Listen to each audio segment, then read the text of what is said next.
بسم اللہ الرحمن الرحیم۔ السلام علیکم ورحمۃ اللہ وبرکاتہ۔ پیارے ناظرین، ہر چیز کا خالق، ہر روح کا مالک، ہر شے کا رب اللہ تبارک و تعالی ہے۔ وہ واحد ہے، بے نیاز ہے، نہ اس کا کوئی شریک ہے، نہ اس کی کوئی مثال ہے۔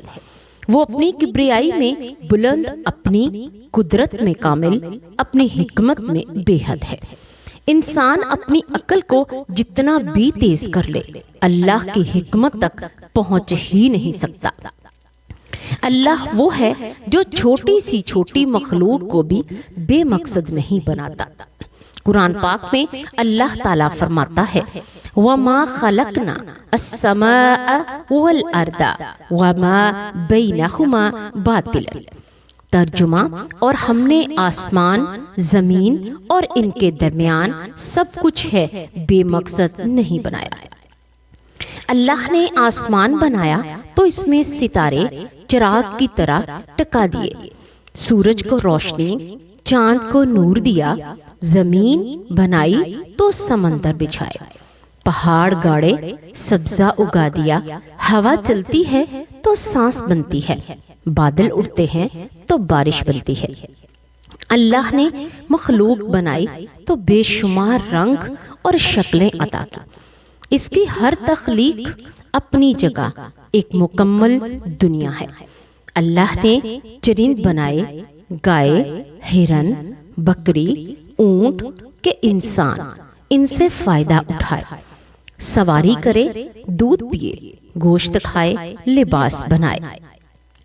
اللہ نے پرندے بنائے، باز، چیل، کبوتر، فاختہ کہ انسان ان کی پرواز دیکھ کر اللہ کی قدرت کو یاد کرے۔ سبحان اللہ۔ اللہ نے درندے بنائے، شیر، چیتا، بھیڑیا، تاکہ انسان سمجھے کہ طاقت صرف اللہ میں ہے، مخلوق میں نہیں۔ اللہ نے کیڑے مکوڑے بنائے، چیونٹی، مکھی، تتلی کہ انسان عاجزی سیکھے، بڑائی چھوڑ دے۔ اللہ نے پانی میں مخلوق بنائی، جیسے مچھلیاں، وہیل، ڈالفن، تاکہ انسان سمجھے کہ زندگی صرف زمین پر نہیں۔ اللہ نے فرشتے بنائے، وہ نور سے، جو اس کی طاقت یعنی اطاعت کرتے ہیں، اور اللہ نے انسان بنایا مٹی سے، جس میں سوچنے اور سمجھنے کی صلاحیت رکھی۔ ہر چیز اللہ کے حکم سے ہی ہے، کوئی چیز فضول نہیں، کوئی حرکت بے مقصد نہیں۔ قرآن کہتا ہے اِنَّ رَبَّكَ حَكِيمٌ عَلِيمٌ۔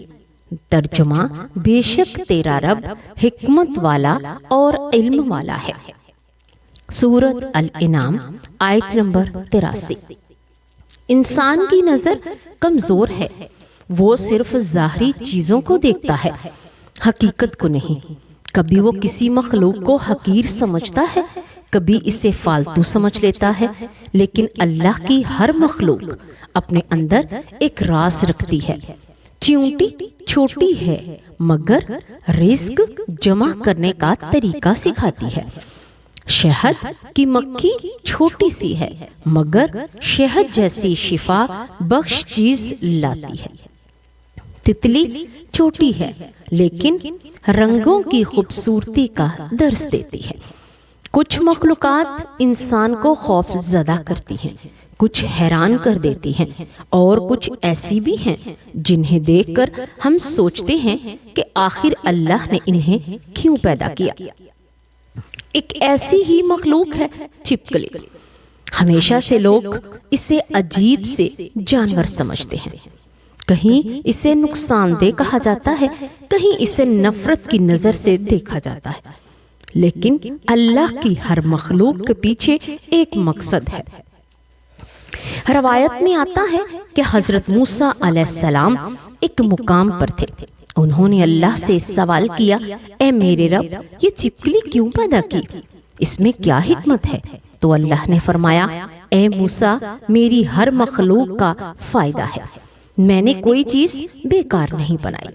حضرت موسیٰ علیہ السلام نے چاہا کہ اس حکمت کو اپنی آنکھوں سے دیکھیں۔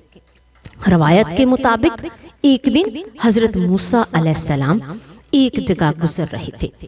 سامنے آگ لگی ہوئی تھی، آگ شعلوں کی طرح اٹھ رہی تھی، ہر جانور آگ سے دور بھاگ رہا تھا، مگر ایک چھپکلی دیوار پر چڑھ جا رہی تھی۔ وہ آنے جانے کو دیکھتی، آگ کے قریب جاتی، اپنے منہ سے پھونک مارتی جیسے آگ بجھانے کی کوشش کر رہی ہو۔ یہ منظر دیکھ کر موسیٰ علیہ السلام سمجھ گئے اللہ کی کوئی مخلوق بے مقصد نہیں، وہ چھوٹی ہے مگر اس کا کردار بڑا ہے۔ اب بات کرتے ہیں سانپ کو بنانے کا کیا مقصد تھا۔ حضرت موسیٰ علیہ السلام اللہ تعالیٰ کے جلیل القدر نبی تھے۔ اللہ تعالیٰ نے ان کے ساتھ گفتگو فرمائی، انہیں عظیم معجزات عطا فرمائے اور انہیں فرعون جیسے ظالم بادشاہ کے مقابلے میں کھڑا کیا۔ جب اللہ تعالیٰ نے حضرت موسیٰ علیہ السلام کو نبوت عطا فرمائی تو اللہ تعالیٰ نے انہیں حکم دیا کہ اپنی لاٹھی زمین پر ڈال دیں۔ جیسے ہی موسیٰ علیہ السلام نے لاٹھی زمین پر ڈالی، وہ اچانک ایک زندہ تیزی سے حرکت کرنے والا بڑا سانپ بن گئی۔ اسے دیکھ کر حضرت موسیٰ علیہ السلام خوفزدہ ہو گئے اور پیچھے ہٹنے لگے۔ اللہ تعالیٰ نے فرمایا، اے موسیٰ ڈرو نہیں، بے شک میں وہ اللہ ہوں جو سب پر غالب ہوں، مالک ہے، ہر چیز پر قدرت رکھتا ہوں۔ قرآن مجید میں اللہ تعالیٰ فرماتا ہے، جب موسیٰ نے اپنی لاٹھی کو یعنی اسے حرکت کرتے دیکھا تو گویا وہ سانپ ہے، تو وہ الٹے پاؤں بھاگے اور پیچھے مڑ کر نہ دیکھا۔ اللہ تعالیٰ نے فرمایا، اے موسیٰ آگے آؤ اور خوف نہ کرو، بے شک تم محفوظ رہنے والوں میں ہو۔ سورۃ النمل آیت نمبر 10۔ اس واقعے سے یہ بات ثابت ہوئی کہ سانپ کا ذکر حضرت موسیٰ علیہ السلام کی زندگی میں بطور معجزہ آیا۔ مقصد یہ تھا کہ موسیٰ علیہ السلام کی نبوت اور سچائی کا ثبوت فرعون اور اس کی قوم کو دیا جائے۔ لیکن سوشل میڈیا پر لوگوں میں جو یہ بات مشہور ہے کہ حضرت موسیٰ علیہ السلام نے اللہ سے پوچھا کہ سانپ کو کیوں بنایا، یا یہ کہ اللہ نے جواب دیا تاکہ انسان ڈرے، یہ بات قرآن، حدیث یا کسی مستند اسلامی کتابوں میں موجود نہیں۔ یہ صرف لوگوں کے بنائے ہوئے قصے ہیں جنہیں دین کا حصہ بنا دیا گیا ہے۔ اسلام میں اللہ یا رسول کی طرف سے کوئی بات نسبت کرنا گناہ ہے۔ رسول اللہ صلی اللہ علیہ وآلہ وسلم نے فرمایا، جو جھوٹ میری طرف منسوب کرے وہ اپنا ٹھکانہ جہنم میں بنا لے۔ قرآن پاک میں اللہ تعالیٰ اعلان فرماتا ہے کہ ہم نے ہر چیز ایک مقصد کے ساتھ پیدا کی۔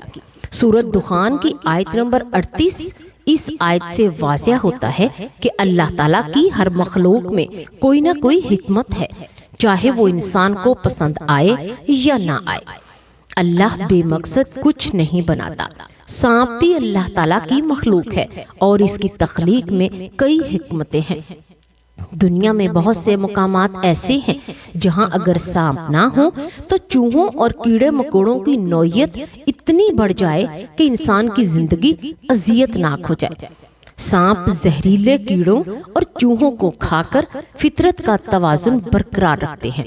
آج جدید میڈیکل سائنس یہ تسلیم کرتی ہے کہ سائنس کے زہر سے دوائیں بنتی ہیں اور بعض بیماریاں انہی کی مدد سے علاج پاتی ہیں۔ یعنی جس چیز سے انسان ڈرتا ہے اللہ نے اس میں انسان کے لیے فائدے بھی رکھے ہیں۔ یہ اللہ کی قدرت کی علامت ہے۔ اسی کے ساتھ سانپ انسان کے لیے آزمائش بھی ہے۔ اللہ کبھی کسی چیز کے ذریعے انسان کے دل میں خوف پیدا کرتا ہے تاکہ انسان اللہ کی پناہ مانگے۔ جب انسان کمزور محسوس کرتا ہے تو وہ اللہ کی طرف رجوع کرتا ہے، اور یہی ایمان کی اصل ہے۔ خوف بھی اللہ کی نعمت ہے کیونکہ وہ انسان کو حدود میں رکھتا ہے اور اسے یاد دلاتا ہے کہ اصل طاقت صرف اللہ ہی کی ہے۔ دراصل سانپ کا مقصد صرف خوف پیدا کرنا نہیں بلکہ سبق دینا ہے کہ دنیا میں ہر چیز اللہ کے حکم کے تابع ہے۔ جب موسیٰ علیہ السلام کے ہاتھ میں موجود لاٹھی اللہ کے حکم سے سانپ بن سکتی ہے تو انسان کو سمجھ جانا چاہیے کہ اللہ ہر چیز پر قادر ہے۔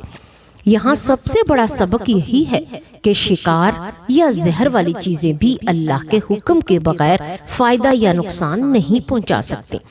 جیسے اللہ نے موسیٰ علیہ السلام سے فرمایا ڈرو نہیں، میں بے شک ساتھ ہوں۔ اور اس سے سیکھنے والی بات یہ ہے کہ ایمان والا انسان کسی چیز سے نہیں ڈرتا مگر اللہ سے ڈرتا ہے۔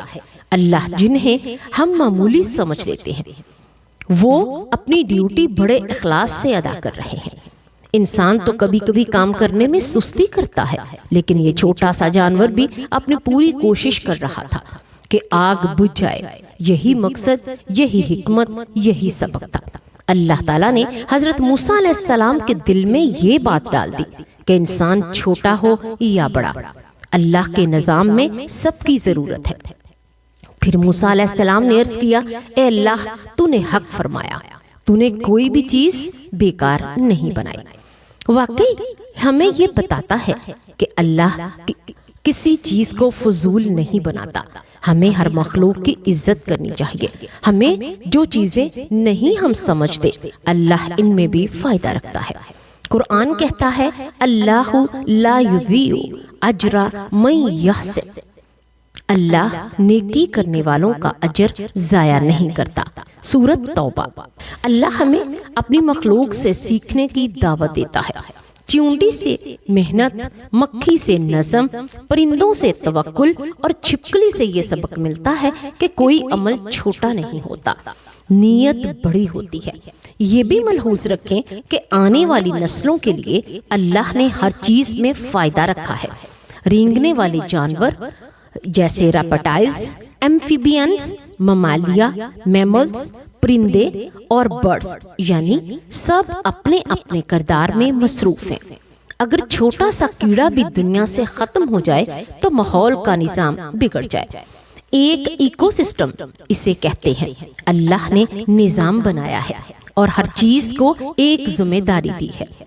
آخر میں اس سوال کا خلاصہ یہ ہے کہ حضرت موسیٰ علیہ السلام نے اللہ تعالیٰ سے جب پوچھا چھپکلی کو کیوں پیدا فرمایا تو روایت کے مطابق ہر مخلوق کو کچھ نہ کچھ کام دے کر بھیجا ہے۔